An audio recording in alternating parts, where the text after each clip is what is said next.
Hi, I'm Kobe, a health and fitness coach for women in their 40s and beyond. And if you're in your 40s and start to notice that your body is feeling and responding differently than it used to, maybe your energy isn't the same, your sleep feels off, hot flashes, mood swings, you've probably heard the phrase hormone balance a lot.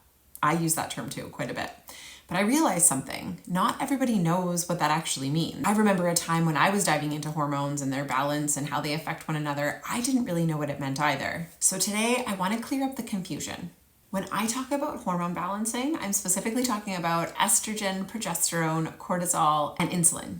Today I'm going to dive into what I mean when I talk about balancing hormones with food and how this can make your 40s and 50s not just manageable, but a time of strength, energy, and confidence.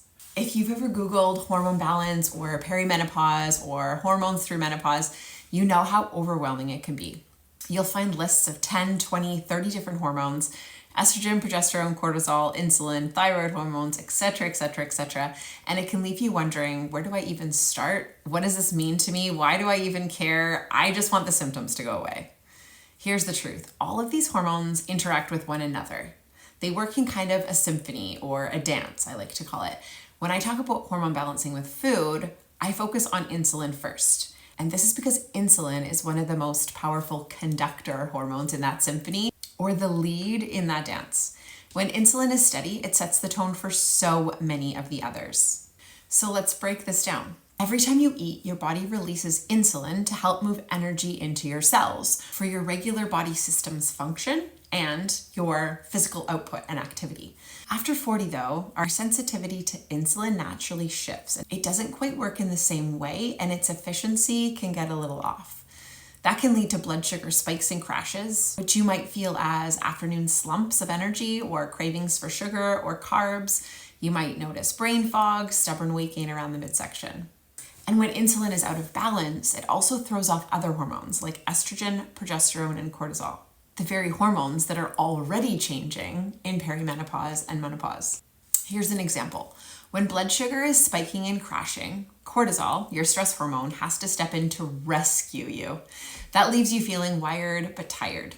When the cortisol is high, estrogen and progesterone feel the effects too, which can make hot flashes worse, sleep even harder, and moods more unpredictable.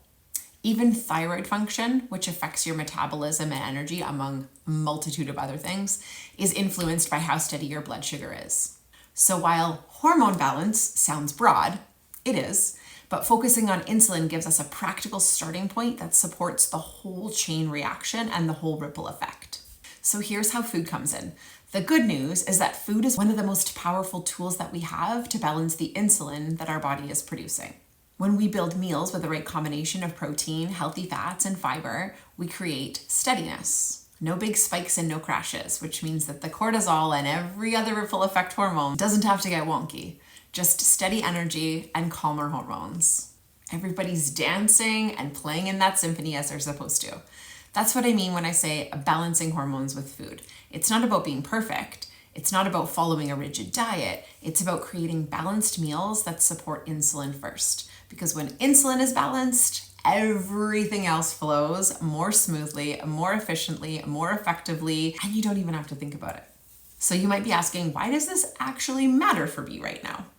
Well, because when your hormones are steadier, you will notice that the hot flashes ease up, your sleep will improve, cravings calm down, metabolism becomes more efficient, your mood feels more stable, and your energy becomes more predictable and more steady.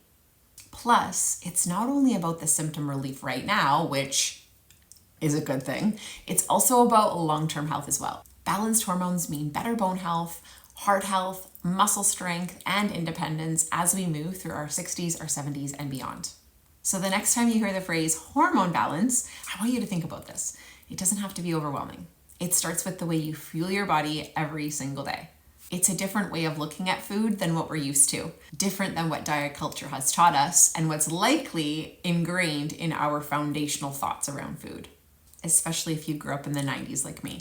If this helped bring you some clarity, let me know in the comments. What's one symptom or change that you've noticed since your 40s that you would love to improve? And if you want simple, more practical ways to eat for hormone balance, make sure you subscribe and I'll be sharing more on how to do this each and every week. Check in the description for your link to some hormone balancing meal ideas. I'll send them to you in your email. Thanks for watching, and I'll see you again next time. Bye for now.